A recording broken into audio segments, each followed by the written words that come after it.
Good evening, everybody. I'll start by reading the etiquette note.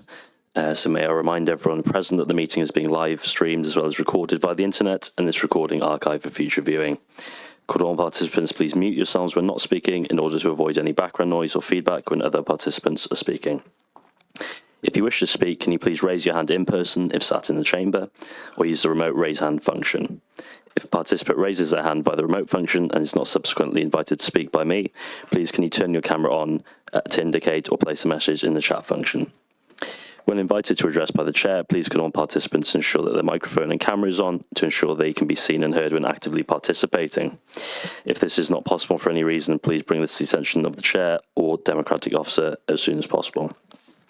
Please ensure that all debate is raised verbally and not via the chat function for the sake of the recording.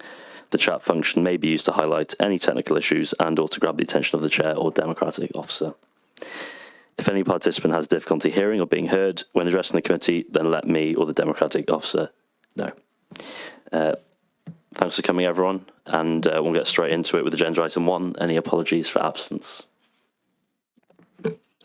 None received via myself, Chair. Thank you. Councillor Birch. Thank you. Councillor Payne, if she's not already with us, she was expecting to be late, but hopes to join us at some point. She's stuck at work. Okay, thank you. I can't see any others, so I'll move on to agenda item 2. So the minutes of the meeting is held on 8th of February and the 18th of March. If anyone has got any comments or thoughts on those. So if I move those, if someone... Thank you. Thanks, Councillor Hodges. Agenda item 3, declarations of interest and the nature of such interests. I can't see any, so we'll go to agenda item 4, proposed social, emotional, mental health and wellbeing strategy 24-26. So I requested this one as I know there's been a lot of interest in mental health provision from members of the committee. So over to Liz. Thank you, Chair. Noswaith Bawb. This report was presented to Cabinet in March, and an action was to refer the report to Scrutiny Committee for consideration. And as you rightly pointed out, Chair, you'd already asked for information anyway on this matter. The genesis of the strategy goes back to 2019, because even at that time, trends were emerging in our schools that there was an increase in the number of children and young people presenting with complex social, emotional, mental health needs. And we decided at that time, really, it couldn't be a case of doing more of the same. It had to be something different. So we embarked then on quite a comprehensive consultation and discussions with head teachers. And as a result of that, the Social, Emotional and Mental Health Action Plan 2019 to 2022 was developed and subsequently implemented. Now, the plan has been reviewed on an annual basis, and it is fair to say that significant progress has been made in implementing the actions identified. But it would also be fair to say that there is a lot more to do. The challenge identified in 2019, as you can imagine, has changed because the world has changed. We've had a pandemic since then. So the goalposts have changed a bit. COVID has amplified some issues. It's uncovered ones that were waiting in the wings, and it's actually created brand new ones. So as you can imagine, we've had to really relook at the next stages of this plan. And the importance of good mental health and well-being has never been greater. And to be fair, that's been brought up regularly at Scrutiny. And it is particularly important for those who are vulnerable to underachievement, disengagement or disaffection, including those that are disabled, neurodivergent or have additional learning needs. So as the saying goes, an ounce of prevention is better than a pound of cure. Now, obviously, I have to apologise for our younger members here, because if you're not old enough to remember imperial measures, I hear some titters there. So some of you are sort of the same age as myself. But in essence, it is about promoting, in the first instance, good mental health and well-being through enhancing protective factors and minimising risks. But it's also at the same time realising that for some children you need more than that. So it's creating optimum learning environments in the first place, but also being able to target interventions where that's necessary, and where that doesn't work, bespoke support for our vulnerable learners. And that's what's led us then to this strategy, because we do have a strategy for you to consider, a 2-year strategy, 2024 to 2026. And it really is a continuation of the strategic direction set in 2019, but it brings together obviously more information. It's based on the progress made to date. But importantly, it's moving from just an action plan to something that is recognised as a whole directorate responsibility. You know, developing the mental health and well-being of our children belongs to all of us, not just one action plan, and it belongs to all teams. So that's what you will see that's slightly different, is that there should be a golden thread that runs through all of our teams to be promoting this. So if I just bring your attention really to the priorities that underpin the strategy, there are 7 of them. So if you forgive me if I read them, I know you've got them there. So the first priority is to look at helping schools to create inclusive, supportive, trusting and mutually respectful education settings in which both pupils and staff can thrive. There is a focus on staff as well. Priority 2 is about working in partnership with the local authority human resource team, the Central South Consortium and the voluntary sector to enhance staff well-being. It's about supporting schools to meet the needs of all of its learners and their families by ensuring that partnership working is well developed and effective. Priority 4, work with a range of partners to mitigate the impact of economic hardship on children and young people and their families in order to support good physical and mental health. Priority 5, work with partners to ensure that children and young people are supported in living a healthy lifestyle that enhances their physical and mental well-being. Priority 6, in partnership with the Central South Consortium and other key partners, support educational settings to deliver a transformative health and well-being curriculum.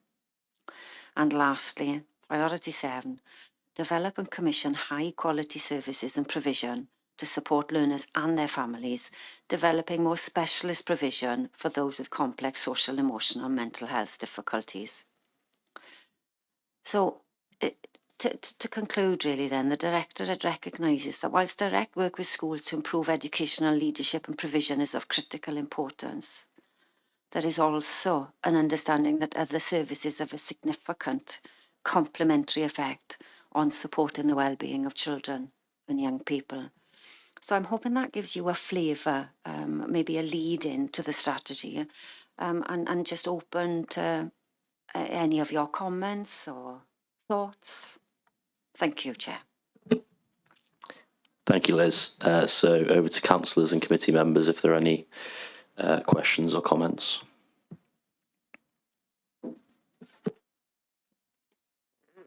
Thanks, Liz. That was really interesting and really good to hear about it.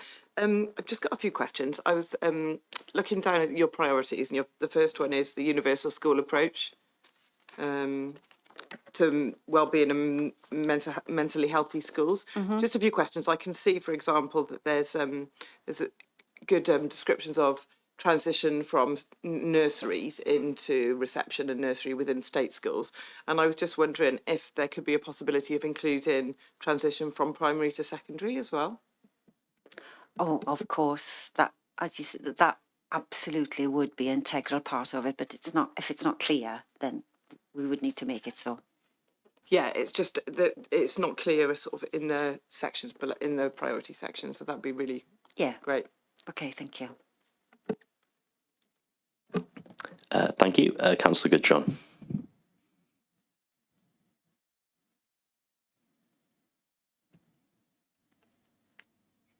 Thank you, Chair.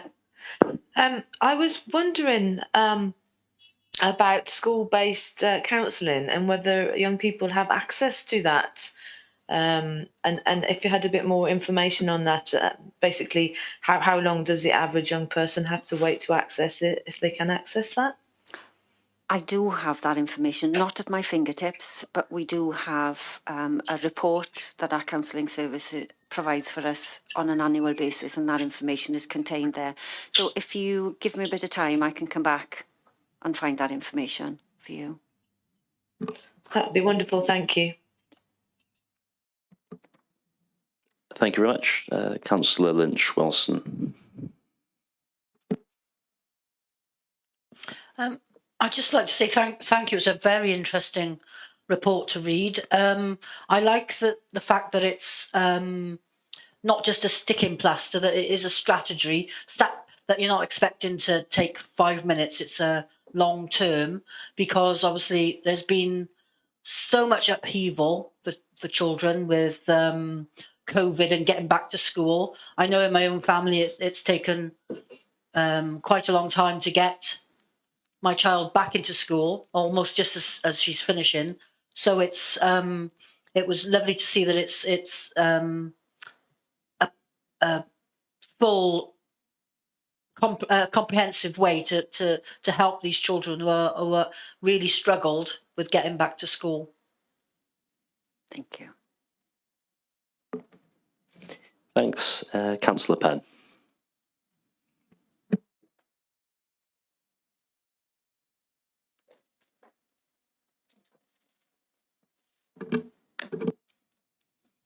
Thanks, Chair. Can you hear me okay? Yes, Councillor Penn. Brilliant, thank you. Thank you, Liz. It spoke to the child in me that probably would have done with a lot of the things in this report going through my school. One question, one comment.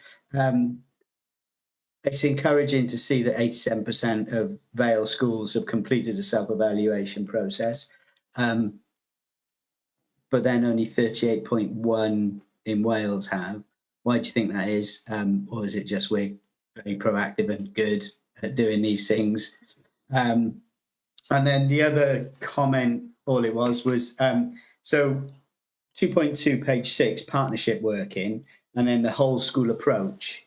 So there's a paragraph in there which, with the school as the hub and the centre of community life well-being, then services work together in timely fashion to provide appropriate interventions. This sounds a lot like a lot of the things that Cadoxton Primary are already implementing. I hope you'll forgive me, Chair, for mentioning this again. Surely continuity then would be to have a presentation from Cadoxton School to show how they are implementing what appears to be a lot of things in this report, bringing parents with them, bringing children with them to increase attendance levels, well-being. If the parents' well-being are brought up with the children as well, it means that the children have a better attendance. Can we hear from Cadoxton Primary on how a lot of these things, what it would appear to be, are being implemented? Chair, is it okay if I answer part of the question? By now, the percentage of our schools involved in improvement planning has gone up, because I think this was written at that 87% was at January, I think, so we're over to 90% now. There's a very good reason why practice is as it is in the Vale compared to the rest of Wales. And this maybe articulates a very good link between Scrutiny and LA officers in that mental health and wellbeing has been championed for a long time, and therefore these sorts of initiatives have been supported by elected members, and it's meant that that's actually been prioritised. Hence, we had the action plan as far back as 2019. Now, you've just mentioned the whole school approach now, Councillor, and that is a statutory responsibility for schools now. But what happened in the Vale is that they stole a march. They knew that this was coming and they invested very heavily before it became a mandatory requirement. So it's meant that we've been able to work collaboratively with our schools at a time when, you know, it would be fair to say that they've been facing considerable challenges. But because we've been able to do it quietly and consistently, and being able to support them well with LA officers around them to undertake self-evaluation. And it's not just LA officers, we have very, very good partnerships with health as well to support us. It means that our schools have embraced this very well. So the numbers are quite stark. We're over 90% compared to other local authorities. That is very much an accolade for the Vale. Going back to your point about maybe schools visiting, because like I mentioned earlier, we have partner agencies supporting us as well. We actually have a wealth of information about what's going on in schools, and by now we have been able to distill some excellent practice that you might be very much interested in learning more about. And we've got lots of different things, because as you would expect, it should be a nuanced approach. It should look different in every single school, depending on the needs of the children and their families. So again, with your permission, Chair, maybe we could talk, if you were interested in hearing from schools, because we do have a wealth of examples and a plethora of good practice, and we could maybe pick and choose what Scrutiny would be interested in seeing. Thank you. Thank you for that, Lizzie. I think that's a great idea. We'll have an email discussion afterwards about that, so that'd be really useful. Thank you very much. Martin Price.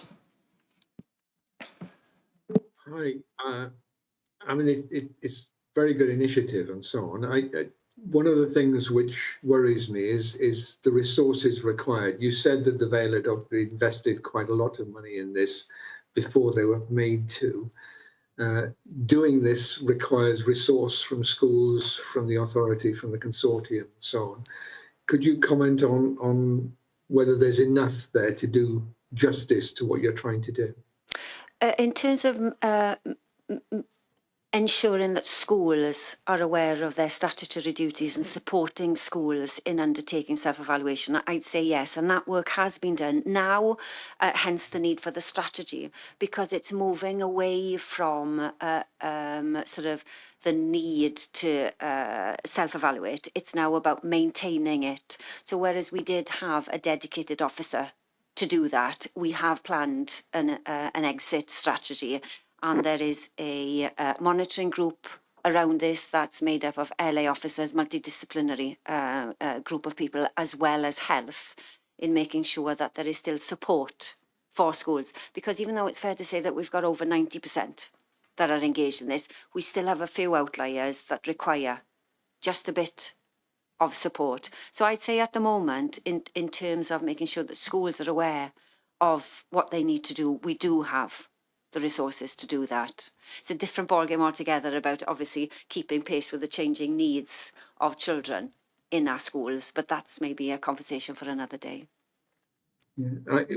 Do you have any comments about, I mean, schools are pretty strapped for cash at the moment. Is that going to have an impact on how effective this is going to be? And it might well do, but the emphasis in the whole school approach generally, and obviously our strategy reflects that, is very few of our children will have a need to go on to need clinical support.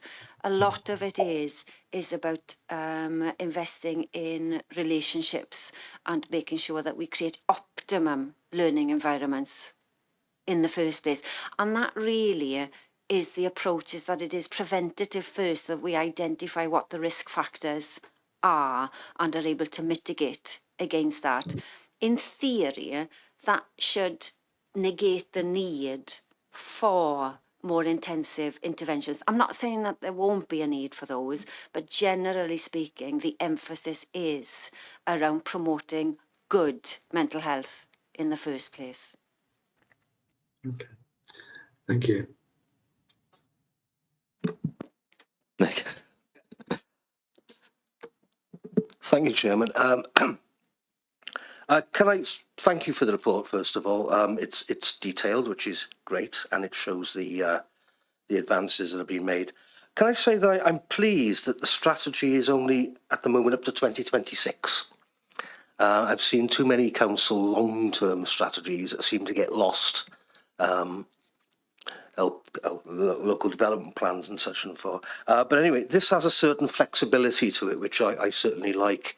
But my question really is, I've gone through it in a lot of detail.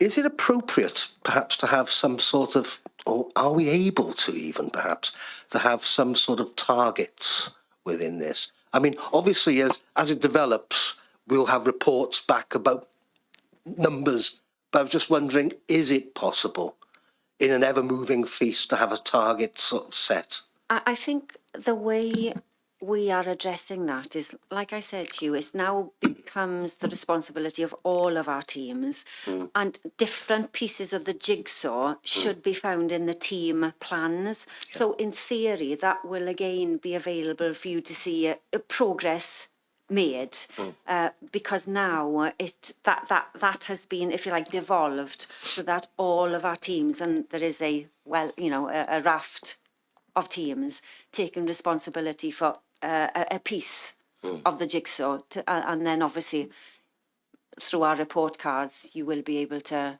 access our progress against our team plan objectives. Report cards, like it. Yeah. Okay. Can I, Chairman, move that we send this back to Cabinet with our satisfaction, agreement, affirmation, but also perhaps send it up with any of the comments that have been attached today? Yeah. Thank you. I've just got a couple of questions to ask first. Feel free, Chairman. Then I'll come back to that. They're nothing too terrible, okay. Don't worry. You mentioned about commissioning services. I just wondered if those are going to be on a Vale specific basis, or if you're going to work with other councils to source those services. Well, we are working with the Health Board, Cardiff and the Vale Health Board, and obviously that has a footprint that crosses two local authorities. And that, I suppose, if we are looking to commission some services from within health, there's the beauty of that, is that because we're part of the Health Board. So that would then obviously be a partnership between two local authorities. However, there have been other things where we've commissioned that ourselves. We have commissioned an independent provider to come in and work with us, and that's just been the Vale. Okay, great, thank you.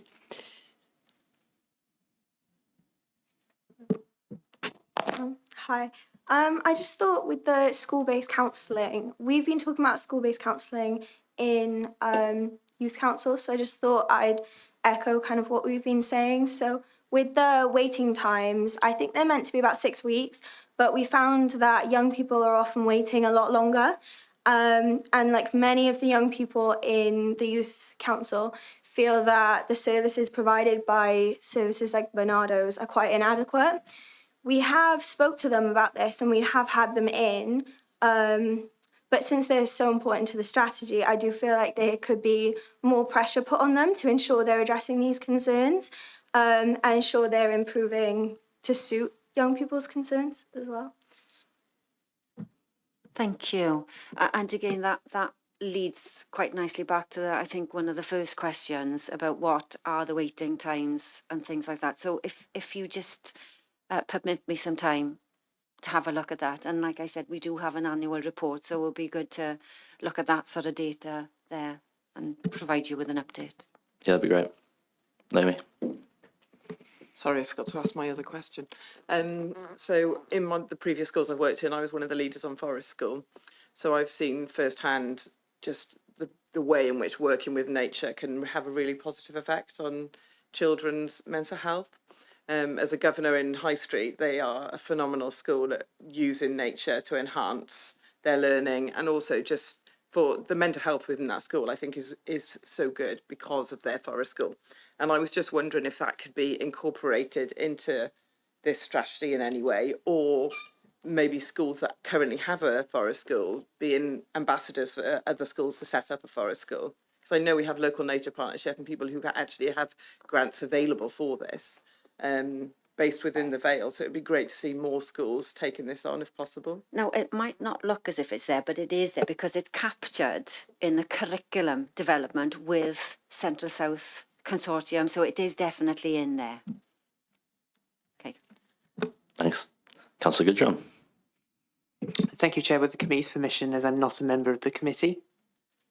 Yes, thank you very much. I wanted to touch on, and I apologise for anyone sensitive in the room, but I did want to touch briefly on self-harm as part of the strategy. I wanted to ask, has there been any consideration, because I didn't find it in the report explicitly, of the National Institute of Health and Care Excellence and their guidelines from 2022?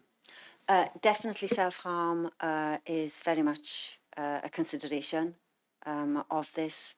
And not only is it in the strategy, but around the, we have a monitoring board that consists of LA officers and health officers, where we consider that information on a regular and frequent basis. It's a standing item on our monitoring board.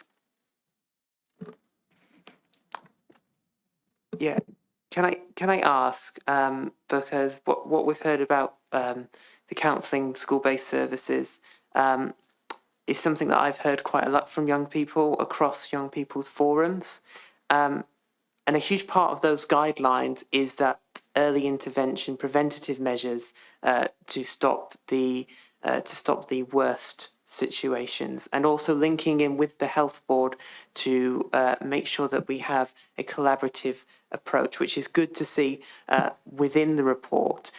There's just one more thing I wanted to touch on, which is that this is a women's and girls' equalities issue as well, as self-harm is 2 to 1 in studies shown to be affecting women and girls more than boys and men, and especially teenagers in school. It increases that ratio. So how much work has there been on a qualities point of view to making sure that women and girls are being focused on as a priority to make sure that this divide is bridged, and focusing on it from that perspective to minimise the impact as far as possible of the mental health crisis we are currently facing?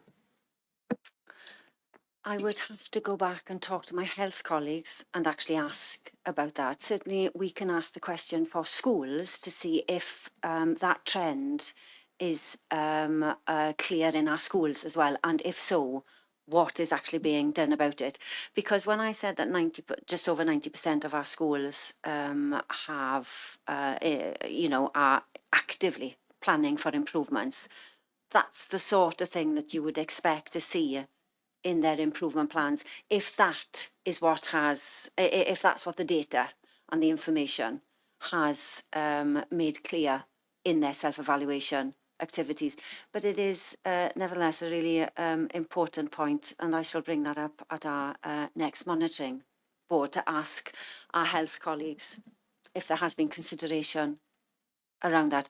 I wish off the top of my head I could remember the title of what's about to happen next week. But as you rightly point out, it is a real issue, self-harm and suicide. And there is a national event that is happening on the 19th. Again, I can find the information for you for those that are interested. But again, coming together to talk about this issue, because even though it might be, and we've got lots of information to suggest that our young people are engaging far more in self-harm and in suicide, it might not be making itself as obvious in our schools or in the information that schools collect. So we do have a dilemma there, and we do need to work together to make sure that we capture this information, because the gut feeling is that it is an issue, but it might not be making itself known in traditional ways that we go about collecting this information, because by the very nature of it, it is secretive, and it might mean that we don't see it. It doesn't mean to say that it doesn't happen, but we don't see it. And I think, going back to maybe some feedback from the young people's sort of council, is that maybe we'll need to come and ask you to work with us. How do we get young people to be to articulate more clearly some of the issues? Because at the moment, again, I'm not saying that they're not there, but we might not have the data that we need in order to put really sound, robust strategies together to address what's happening. Thank you. Thank you. Lucy Barraclough.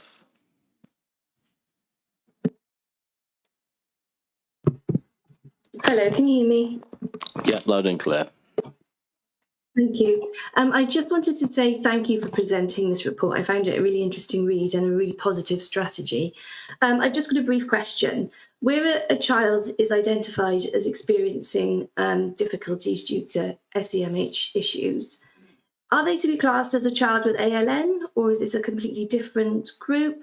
And if they are to be considered ALN students, would the funding come from the same pot from the Vale as currently applies, or would this come under a completely separate area? Sorry, that's a really good question.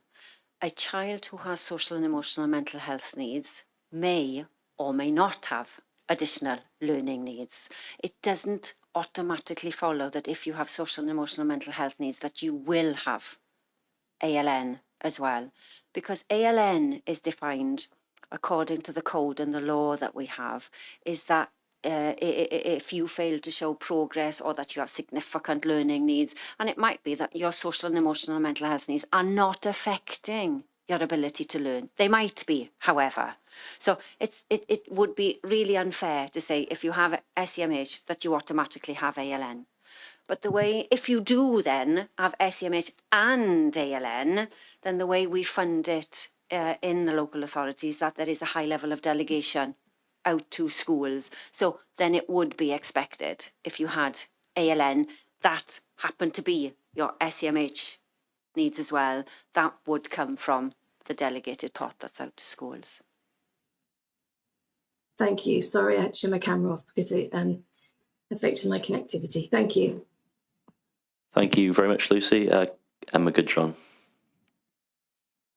Thanks, Chair. Sorry, coming in again. I was just wondering about the self-harming issue and whether the missing data might be, would that be in part, and as you say about the health board, would that actually be to do with the in-school counselling as well? Would that information come across in a one-to-one counselling session? It might, but it not automatically, because those that self-harm don't automatically seek counselling support. You know, those that do, well, if you like, they're identified and therefore they've made themselves known, and you know, it's easier to be able to signpost and support. But of course we know it is a secretive activity that many will not want to share. So again, we need to find ways of being able to get a better understanding of what's happening out there, and more importantly, what do our young people need for help. Thank you, Liz. I really appreciate your time tonight. Thank you. Thank you very much. I can't see any other hands up or questions. So I'll go back to Councillor Hodges' suggestion. So it was approving the report and that our comments, the committee comments, will go to the Cabinet. If anyone would like to second that. Councillor Hennessy's got his virtual hand up. So If I may, just for the clarity of the minutes, Chair, I think Councillor Hodges did say to endorse the report. Is that okay? You happy to use that wording or? Yeah, Yeah, happy with that. yeah, yeah. Great. Okay, Cool. fine. And seconded by Hennessy. Thank you. Yeah. Great. Thank you, everyone. So, agenda item 5, consultation on proposals to create a Welsh medium specialist resource space. So it's over to Lisa.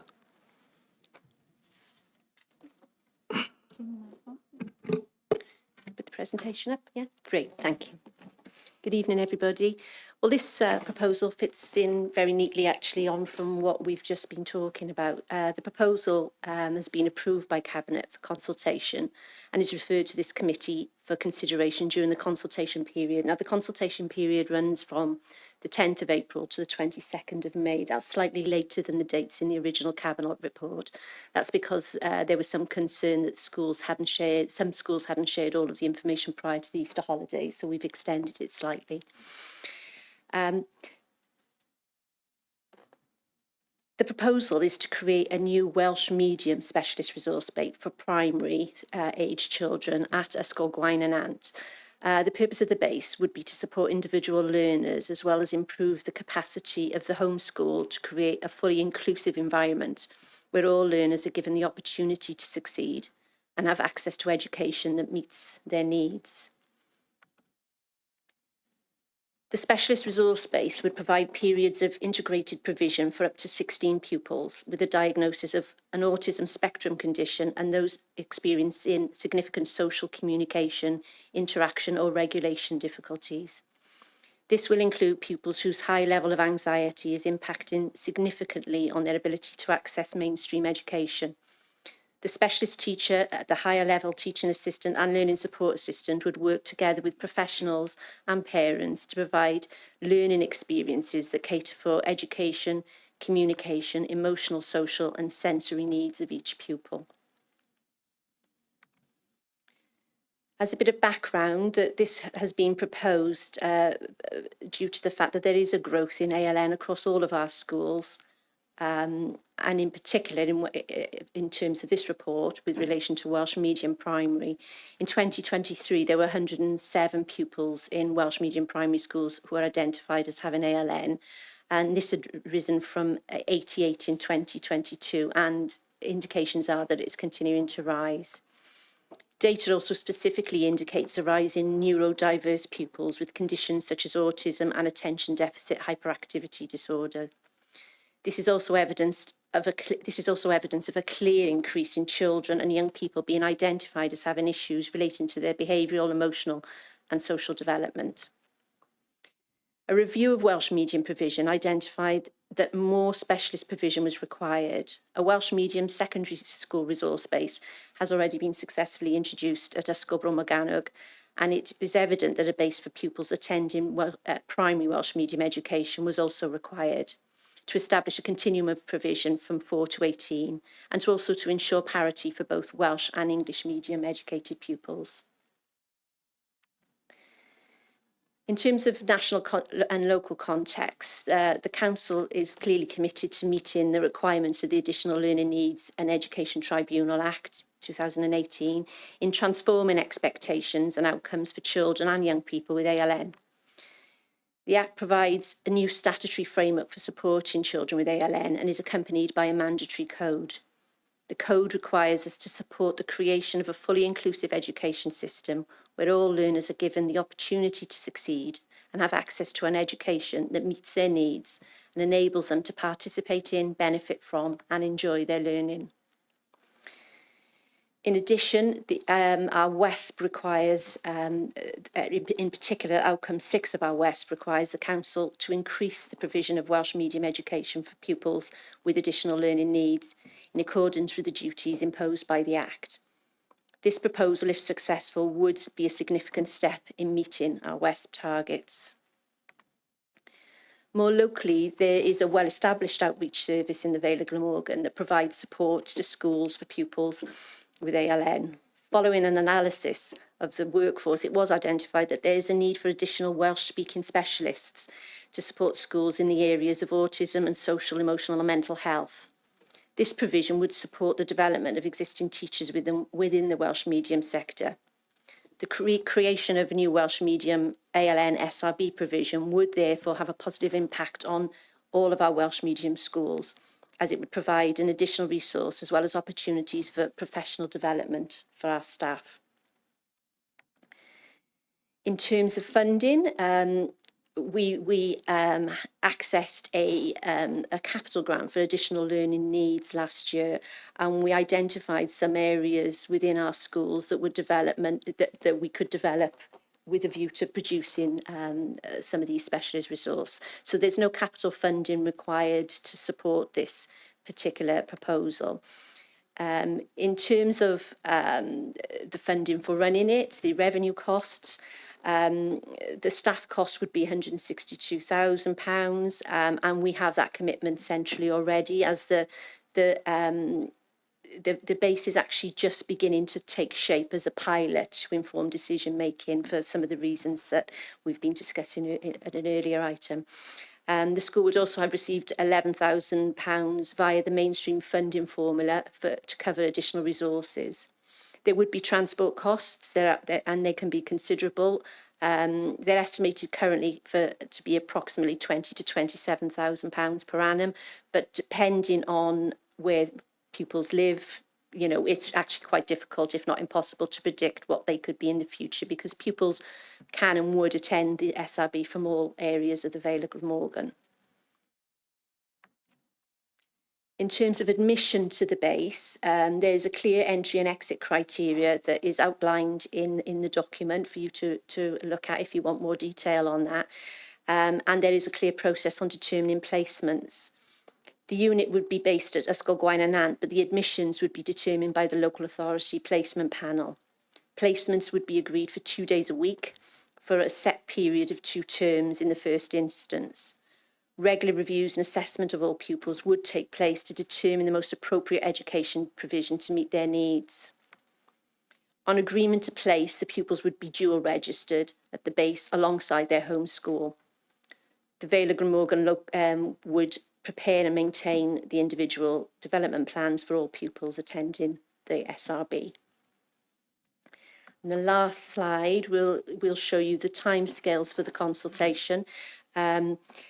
A summary of the responses received during this period will be reported to Cabinet later this term for determination. So this concludes my brief summary of the main aspects of the proposal, but I'd be pleased to address any questions anybody has. Thank you very much, Lisa. So to committee members for any comments or questions.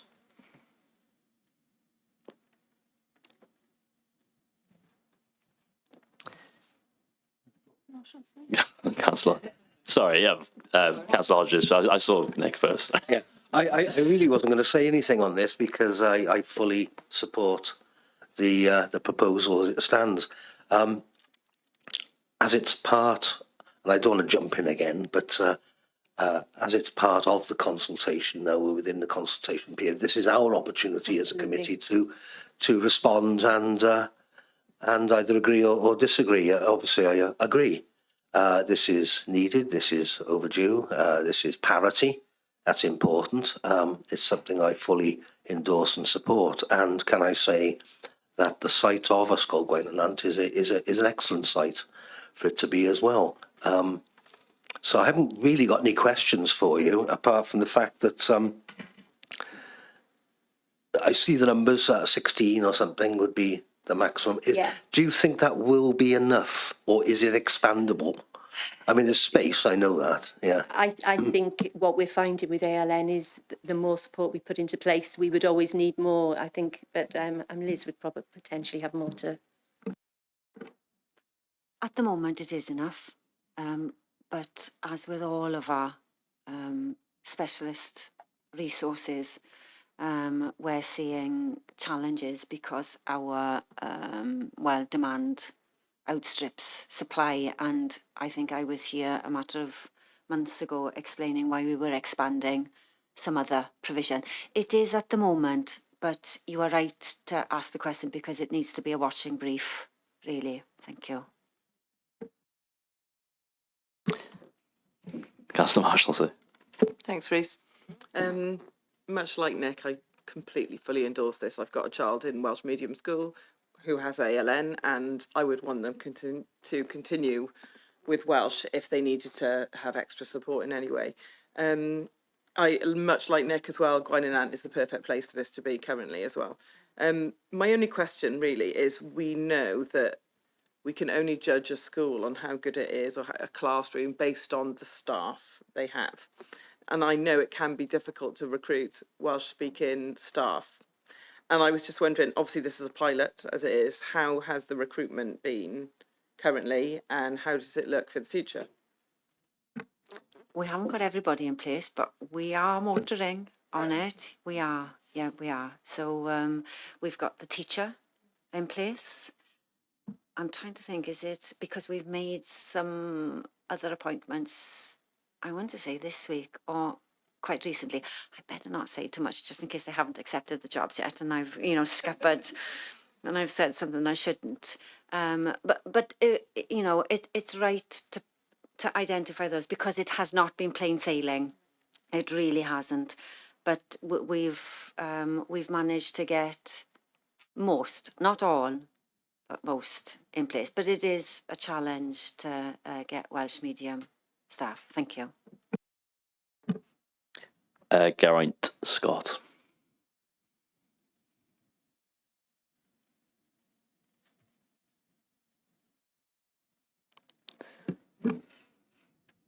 Hello, Geraint. Are you able to come onto screen for us? It's the large activation button in the bottom centre. There you go. We can see you. I apologise. I'm a technophobe, so I'm still trying to get my act around it. So I do apologise. No, you're doing brilliant. Yeah, you're with us. We'll get there. That's right. I think, firstly, just to echo what's been said, absolutely long overdue, and I've seen resource bases similar in other regions are doing wonderful work, and I agree with the challenge. Recruitment can be of kind of specialist staff with the language skills as well. My question is, I was just slightly confused. So, if they're duly a pupil within the unit, and then but they also remain rather a pupil within whichever school they're in the catchment of, are they full time? I apologize if I've missed it in the document, but are they full time in the unit, or are they part time in the unit and part time in their school? Yeah, the plan currently is for children to attend 2 days a week for 2 terms and then return to their home school for 3 days a week to ensure, that they keep that connection with their home school. And then that will allow for 2 days a week for at the other end of the week for other children to come in. And it also allows for a day for staff to liaise with home schools and also look at ways of developing staff as well. So that's the intention. Thank you, diolch yn fawr. That is the model we already run in our English medium schools. There are strong psychological reasons for doing that. It is the right of all children to expect to be educated in their local mainstream school, wherever that is possible. And also it's recognising that any specialist resource placement should automatically be considered as short-term unless there is evidence to prove to the contrary, because the purpose of our specialist resources is to provide intensive support and to see if that mitigates against some of the barriers to learning, and therefore it is then right and proper that the children should return to their schools. So what we're trying to do at the moment is make sure that they never ever lose the roots that they've already put down, and that we manage it well but carefully to make sure that it's not disjointed. So it provides, if you like, a double whammy where there is intensive support provided at an individual level, but also then the staff in the resource base work to develop the capacity of the staff at the host school in order to be able to manage the child returning there. Thank you. Thank you. Lucy Barrowclough. Thank you. I'm going to keep my camera off because I seem to get kicked out when I turned it on, so apologies for that. I just wanted to ask, given the limited number of places, would there be any restrictions on admissions for pupils with complex and severe communication difficulties? So children who are non-verbal or who have very limited communication and limited understanding of language. Would there be any sort of restriction on whether they would be admitted with a place? The way places are allocated is looking at the child's needs. So we would never look at maybe a diagnosis just on its own. We would need to look at the child in the round and take all sorts of evidence from a range of sources to decide. It is obviously a resource base for those with autistic spectrum condition, as well as those with extreme, those with communication difficulties, because we need to be careful. We have a lot of our children, particularly girls, who may well mask ASD symptoms and do not get a diagnosis. Therefore, we must make sure that we don't preclude those from, or anybody else for that matter, boys as well, which is why we need to make sure that it is a broader definition, communication and language, not just the diagnosis of ASD. So I can't give you a definitive answer, yes or no. It really would have to be based on looking at the child's needs at that moment in time and using a range of evidence to decide whether or not the provision available at that resource could meet the needs, because that's what you need to look at. Does the provision meet the needs? A diagnosis is neither here nor there. That doesn't tell you whether the provision itself will meet the needs. So I'm sorry if it looks as if I'm kind of dodging that bullet a bit, but it's about reassuring scrutiny members that a diagnosis in itself doesn't tell you whether the child's going to have learning difficulties, or in particular, what are those barriers to learning. Thank you. Thank you. Thank you. I can't see any more hands up. So in that instance, then I move that we note the consultation and endorse the proposal. If anyone would like to second that. Councillor Hodges, thank you very much. Moving on to agenda item 6, summary of Estyn inspection outcomes. And so over to Caris. Diolch fawr, Chair. Noswaith dda. As part of this paper, there are two parts to the paper. The first part outlines inspection outcomes from the autumn term 2023. And then the second part outlines progress of schools who are in Estyn statutory follow-up. So I'll start with the Estyn inspection outcomes from the autumn term. 2 schools from the Vale Glamorgan were inspected during this term: Victoria Primary and St Bride's Major Church in Wales Primary. And you've got a summary of the inspection findings for these 2 schools in Appendix 1. You'll see that Appendix 1 looks slightly different this time around than the usual formats for the report. You'll see in relation to the recommendations, we've included the reason, context for the recommendation. Those wording has come from the actual inspection report, but hopefully will help you to gain an understanding of the reason why a specific recommendation was made. So you've got there in Appendix 1 further information about Victoria Primary and St Bride's, particularly in relation to any recommendations that Estyn have made. In terms of Appendix 2 as well, you've got an overview of every school that Estyn has inspected since inspections were reintroduced following COVID in spring 2022.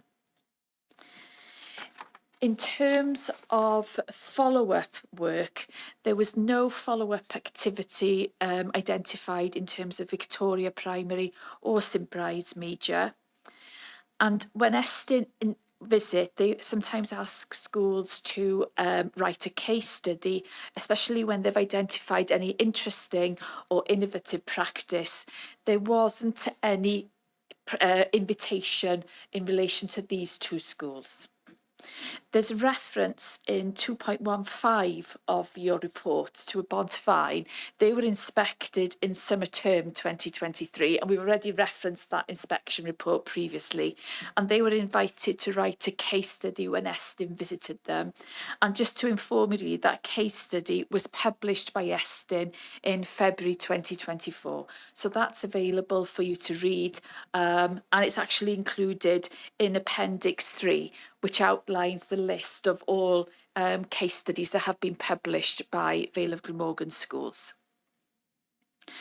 So moving on then to the second part, in a sense, where we look at progress of schools in statutory follow-up category. So we've got two schools in a statutory follow-up category, Ysgol Penargarth and Pencoetra High. They're both in special measures. And you've just got an outline there in terms of where we are, in terms of we're already that the post-inspection action plan and the statement of action have been approved for both schools. What's included as part of Appendix 4 in the report is information about the support that's been provided to both schools. And it's, you know, sort of information about where the LA are supporting the school and where that all support also comes from Central South. And it's very much partnership working in relation to the support being offered for both schools. In terms of Estin monitoring, they're monitored on a termly basis or between 4 and 6 months by Estin. When this report was drafted, because obviously with timescales, you know, there's only a reference to the November 2023 visit for Pencoetra, but Pencoetra were Estin revisited Pencoetra just before the Easter break. So there's been another monitoring visit since then. But going back to November 2023, you can see that they've focused on two recommendations then.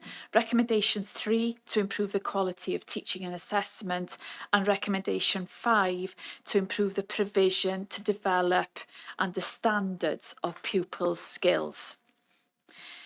In 2.24 and 2.25 of the report, I've just included a very brief summary there of Estin's findings, and you'll see that, you know, there is a recognition that the school is starting to address key aspects, especially in terms of the quality of teaching and learning, and then coordinating activities to develop pupils' skills. But you will see in relation to both recommendations that there is a need to be more strategic and further time to embed and to share practice and to address variation. We're also aware in relation to Pencoetra of the change of leadership. And I know you're very much aware of this, and be aware that Innes Robinson started in post as the executive head teacher of Pencoetra and Whitmore High in February. There's also been a new assistant head teacher who started in post focusing on pupil health and well-being in January. And since this report has been written, this week, there's a new acting head of school in post. So Susan Cowan has started in post on Monday. So that's a 2-term secondment in the first instance, but that's positive news for the school. There's also a reference in 2.26 to additional staff members that have been appointed, and I know that these have already been discussed with you earlier in some of the earlier scrutiny committees. In terms of then Ysgol Penargarth, there's a reference to the visit by Estin in October 23. Again, since this report has been written, there's been another visit by Estin middle of March. So we'll, you know, again, we can provide further information about those as soon as possible. But you'll see that in the first instance, the first monitoring visit focused on recommendation 1, looking at strengthening leadership to operate more strategically, and then looking at recommendation 4, providing stimulating learning activities to support and challenge pupils. In terms of leadership, you'll see that there's very positive comments in relation to, the work that has been done. And that's also come through in the latest visit where they looked at processes to monitor and self-evaluation activities that was undertaken in March. But they note, the appointment of the new head teacher. There's been other appointments to the senior leadership team, and it's a recognition by Estin how much that has strengthened operations and processes in the school. There's a reference now to a shared vision in place, robust self-evaluation procedures, and this is resulting in leaders having a comprehensive understanding of strengths and areas for improvement. Estin recognised in October that this work needed more time to embed. And yes, it has impacted on matters such as punctuality and attendance in the school and Welshness and ethos in the school.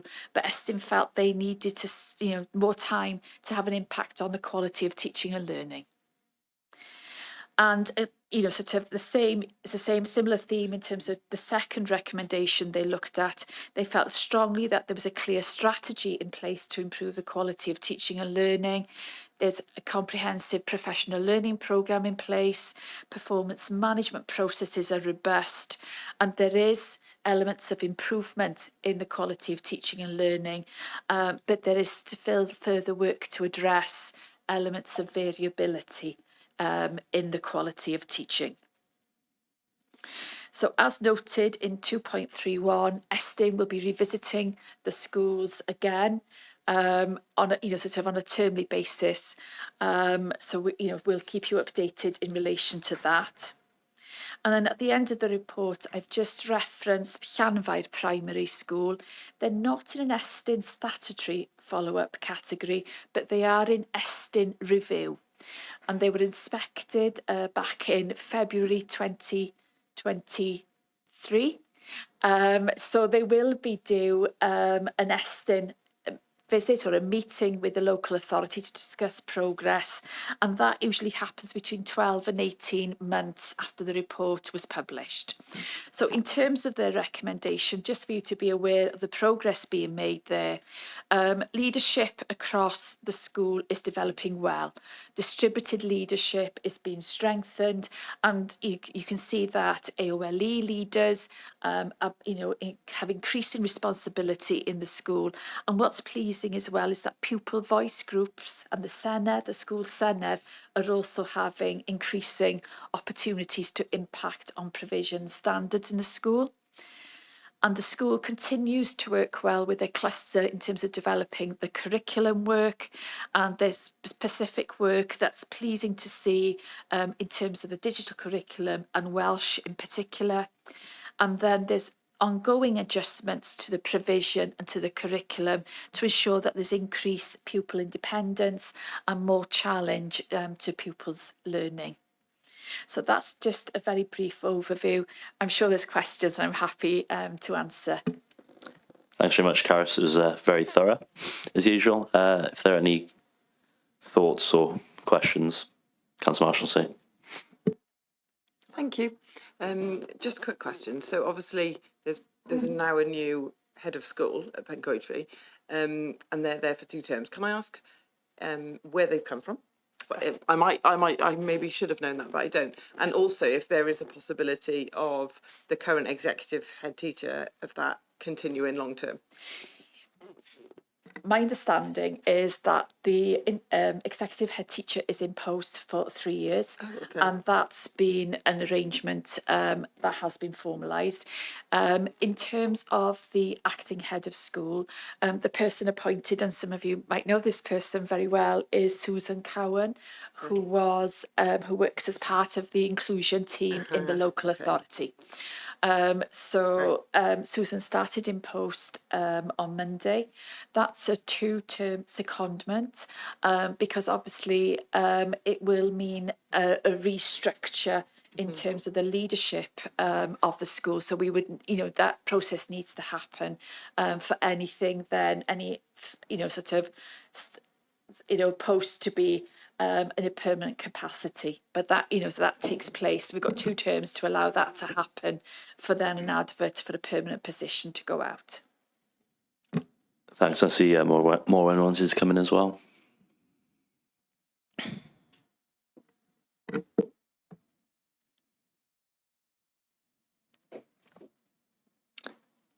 Morwen, if you want to come in. I think it's a big button at the bottom.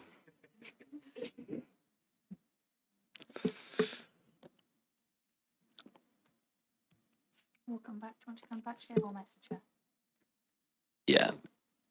Drop a message. Councillor Hodges in the meantime. There we are. In the meantime, if I can start with the new inspections, nice to see. Can I ask that letters of appreciation and congratulations from the committee go out? I think we do that pretty standardly nowadays, and quite rightly so. Can I go on to Pencoitra? It's been said for years that an Estyn inspection report should not come perhaps as a surprise.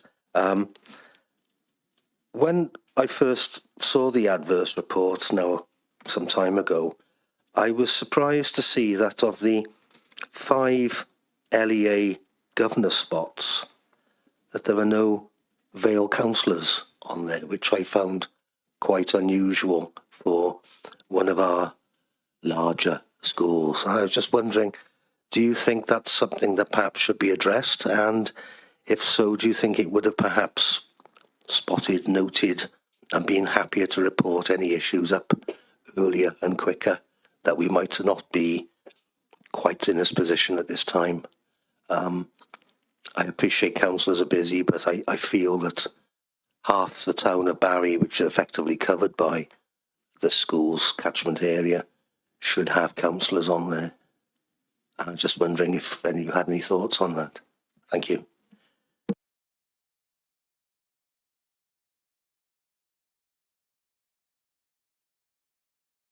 Do you want me to come on that? Yeah, anyone can. Yeah, well, and now that I've got my microphone working, I do apologise for that. I would agree with Councillor Hodges. It would be really helpful if there was councillor representation on the governing body. Like with many schools, we do actually struggle to get governors to join the governing body. It is a huge responsibility. Since the school went into the formal category, Paula Ham, as director, has used her statutory powers of intervention and has put 2 additional governors on the governing body. That includes me and also Martin Dacey, who you will know from within the directorate. So there is that additional challenge and support for the governing body. But yes, if there were vacancies for councillors, I know that they would be really welcomed. We have today had a subcommittee meeting of some of the governors, and there is a new governor who has joined, who I know will add massive value because of the wealth of experience he has from elsewhere. But yeah, I would agree certainly with Councillor Hodges, it would be helpful. If I can go back to what I was previously going to say in relation to Caris's point on Susan. So Susan Cowan is inclusion manager, substantive post with us within the directorate. She came to us from having been deputy head teacher at Easton High in Cardiff. And she was there at a time, she was appointed there at a time when Easton High was in special measures and was part of the team that really drove forward improvement at that school to take it out of special measures. And she was part of that team with Innes Robinson, who, as you know, is the executive head teacher across the 2 schools. So they both worked very well together, and we have absolute confidence in Susan's ability to be there as head of school, certainly for interim period for the next 2 terms. And we know that already, and I've had feedback only this week, and it's the first week back, a couple of colleagues from across the council who've been into school and just found it such a calm atmosphere. So I'm sure that between them, they're already having a positive impact there at the school. Did you want to come in? No. Thanks. Councillor Emma Goodjohn. Thank you, Chair. That's really, really helpful, and it's great to know what's going on at Pencotre, because I'd like to keep on that school. I was just wondering what sort of new measures the heads are taking there in their new positions, and what sort of things they're doing to help improve the school. Caris may have more information she wants to come in on, but what I would say is that a lot of it is about relationships. You know, it's relationships with staff, it's relationships with unions, and it's relationships with children as well, and also families. You know, you will be aware of the work that's gone on to support the Pencotre Learning Community, which is the cluster of primaries along with Pencotre High School, to support all of those schools. Pencotre High School was slow in taking up the offer of support from us as a local authority, but they are now there. And that is developing, and that is something that was discussed at length during our most recent ESSIN inspection. And I believe relationships will be at the forefront of taking things forward. And that is something that both Susan and Innes are very, very strong at. And I'm sure, you know, it will go from strength to strength with them there. Wonderful, thank you. I have seen some of the podcasts, YouTube videos that Innes has done, and I've been very impressed. It's good to keep people updated with what's happening actually from the school. Thank you. Would you like me to? Morwen did invite me if I wanted to add anything in relation to the answer. Morwen has already referenced relationship. What has happened is that the executive head teacher has met with every teacher individually and every member of staff individually, and has spent time building relationships with the staff as a whole, and you know, sort of that's building and that's improving morale at the school, and is also making people feel that they're part of finding solutions to some of the challenges, and it's, you know, sort of working to solve the problems rather it being a done-to process. So we're finding that is working very well.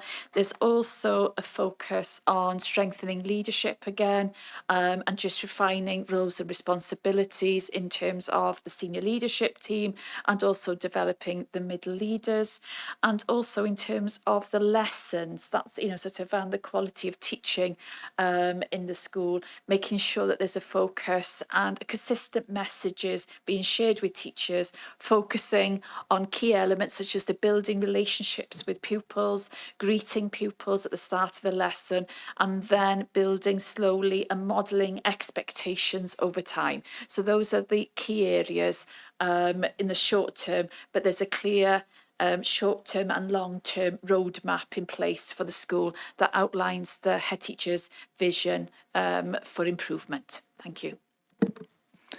Thank you very much. Councillor Godfrey.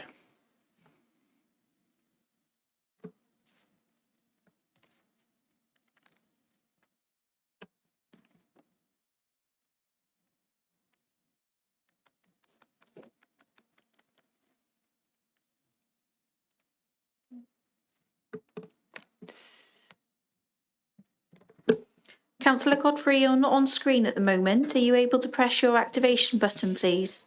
Thank you. Is that better? That's, yeah. Good. Sorry about that. Yeah. So I was at this meeting at Grenville Primary School a number of months ago, and Norman Craggs, the chair of governors, was present along with the head, and I believe he holds a position of chair of the Governors Association, whatever. And the comment he made to me quite randomly was that if any ward councillor applied for a position in a school ahead of another, he would fight that application. So that's in defence of maybe councillors have tried to get onto the Pencotre Board of Governors. You know, if that attitude carries through, and I believe he does hold a position as within the Board of Governors Association, maybe that's the reason why there are no ward councillors on Pencotre at the moment. But that was a statement that he made to me. And the other point I'd like to make is, with regards to Pencotre, fantastic news we've heard tonight, really, really positive. I would like to know what's being done with regards to a provision of a staff room staff, because I was astounded to hear back that in the building of the new school, there was no provision for the staff room. And I would have thought that that's the essential part of any school, to have an area where staff can share a bit of private time away from the pupils. Thank you.